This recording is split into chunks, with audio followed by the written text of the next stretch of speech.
Happy Monday, and thanks for watching Beyond Sunday. I hope you're having a good start to the week. The last few weeks we've been talking about 5 influences that God uses to grow our faith. We started with practical teaching and talked about how our faith thrives on Bible teaching that is both meaningful and applicable to everyday life. Secondly, we talked about providential relationships and how we can trust God to bring people into our lives whose influence can help our faith to grow strong if we allow that to happen. Third, we talked about how private disciplines like giving, praying, and fasting exercise our faith in a powerful way if we'll just stick to them. Then last week, we talked about how personal ministry can grow our faith when we choose to step outside our comfort zones and serve others.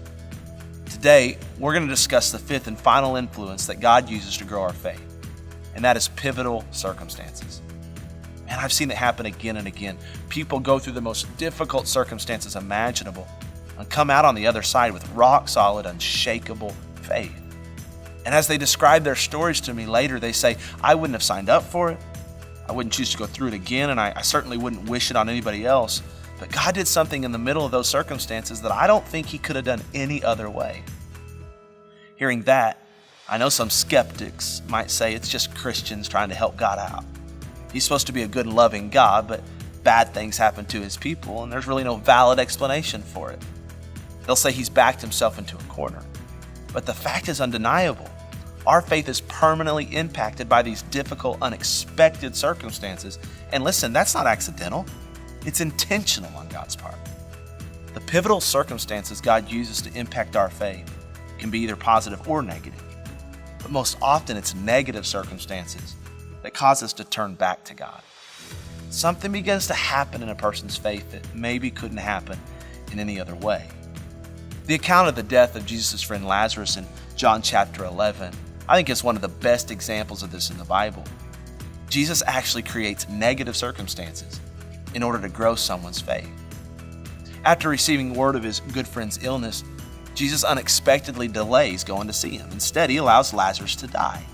And then He tells His disciples this, and I am glad for your sakes that I was not there, to the intent you may believe. In other words, Jesus is saying, I'm willing to let someone I love die, and for others I love to have their hearts broken if it means that your faith will be strengthened. Now, we know the story that Jesus eventually made it to Lazarus 4 days late. Well, late according to our timetable, but He was actually right on time. Had He not delayed 4 days, the faith of His disciples and that of Mary and Martha would not have been stretched and strengthened. And I know such a severe approach goes against what we want to believe about God, right? In fact, when this kind of thing happens in our lives, it kind of feels like God is allowing something to happen to us, and it's easy to lose our faith.